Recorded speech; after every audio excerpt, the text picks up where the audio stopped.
say she did an incredible deal, she did it with all the might of her dramatic perception, did it, in fact, with such earnestness that she had no time to have an eye to the gallery at all. She simply contemplated herself at her own vigorous accomplishment. When she played the piano, as she frequently did, reserving an hour for practice every day, she cared not in the smallest degree for what anybody who passed down the road outside her house might be thinking of the roulades that poured from her open window. She was simply Emmeline Lucas, absorbed in glorious Bach or dainty Scarletti or noble Beethoven. The latter, perhaps, was her favourite composer, and many were the evenings when, with lights quenched and only the soft effulgence of the moon pouring in through the uncurtained windows, she sat with her profile cameo-like, or like perhaps to the head on a postage stamp, against the dark oak walls of her music-room, and entranced herself and her listeners, if there were people to dinner, with the exquisite pathos of the first movement of the Moonlight Sonata.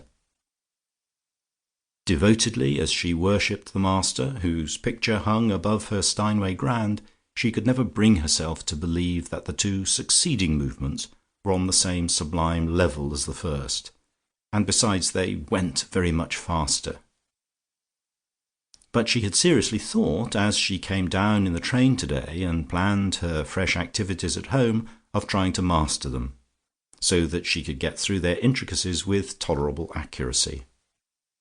Until then, she would assuredly stop at the end of the first movement in these moonlit seances, and say that the other two were more like morning and afternoon. Then, with a sigh, she would softly shut the piano lid, and perhaps wiping a little genuine moisture from her eyes, would turn on the electric light, and taking up a book from the table in which a paper knife marked the extent of her penetration, say, "Georgie, you must really promise me to read this life of Antonino Caporelli the moment I have finished it. I never understood the rise of the Venetian school before.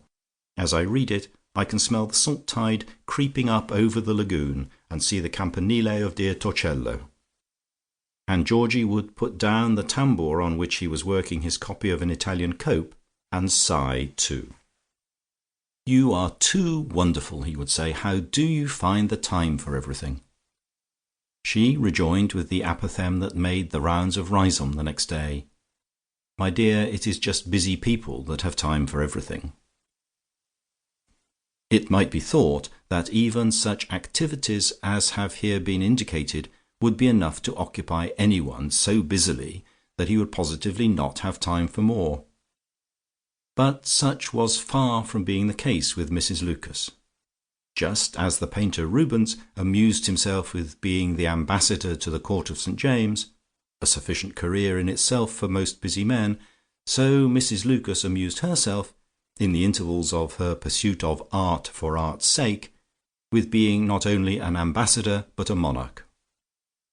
Riseholme might perhaps, according to the crude materialism of maps, be included in the kingdom of Great Britain, but in a more real and inward sense it formed a complete kingdom of its own, and its queen was undoubtedly Mrs Lucas, who ruled it with a secure autocracy pleasant to contemplate at a time when thrones were toppling and imperial crowns whirling like dead leaves down the autumn winds.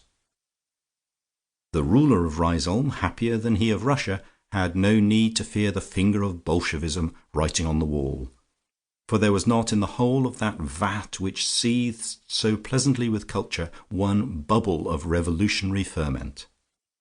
Here there was neither poverty nor discontent, nor muttered menace of any upheaval. Mrs Lucas, busy and serene, worked harder than any of her subjects, and exercised an autocratic control over a nominal democracy. Something of the consciousness of her sovereignty was in her mind as she turned the last hot corner of the road, and came in sight of the village street that constituted her kingdom. Indeed, it belonged to her as treasure trove belongs to the crown, for it was she who had been the first to begin the transformation of this remote Elizabethan village into the palace of culture that was now reared on the spot where 10 years ago an agricultural population had led bovine and unilluminated lives in their cottages.